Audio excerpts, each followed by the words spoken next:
Okay guys, I've just recently purchased the DLC I was missing, so I thought I'd give the Rocket Bunny a quick little setup around Imola.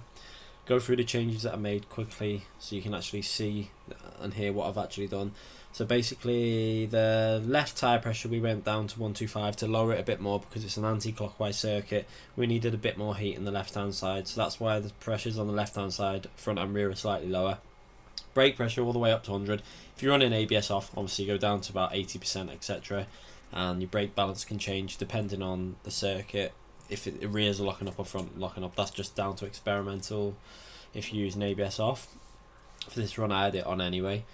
Traction was off obviously, and stability off. I never have them on. Wastegate obviously full power. We wanted all the power we could for this. Gears all the way to the left, lowest gear ratio we can. And then acceleration slip we had on 30%, up a bit more, give us a bit more power coming out the bends. Limited deceleration I left on 40, and limited slip I've knocked down to 30, just again just so we can get on the power a little bit earlier. And then I left the bump stop pretty much standard. I didn't really change anything on that, although I could have gone a bit higher on the rear probably. I went quite a bit more aggressive on all the suspension, a little bit stiffer on them, softer on the fast bump to give us a bit more speed, and then it was just pretty much aggressive all the way through these suspension changes. Quite a low ride height. I went down to 75 and 80 on the ride height, and again as usual, camber angles for speed.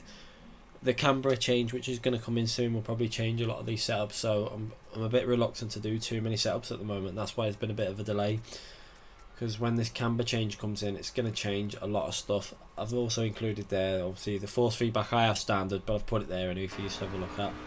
So here's the lap. It was a 1 minute 53.324 I think, but as you can see from the delta, when you see this lap was like over a second quicker than my previous attempt. So there was still probably another half a second to be gained on this lap. I'll leave you with the footage anyway, and obviously leave a like and a subscribe, and I'll maybe do another setup with a different car. I'm a bit reluctant to do the GT3 cars at the moment, obviously with the camber change that's going to be coming in soon, which is going to probably change a lot of the setups yet again. Anyway, I'll leave you with the footage, and thanks again guys.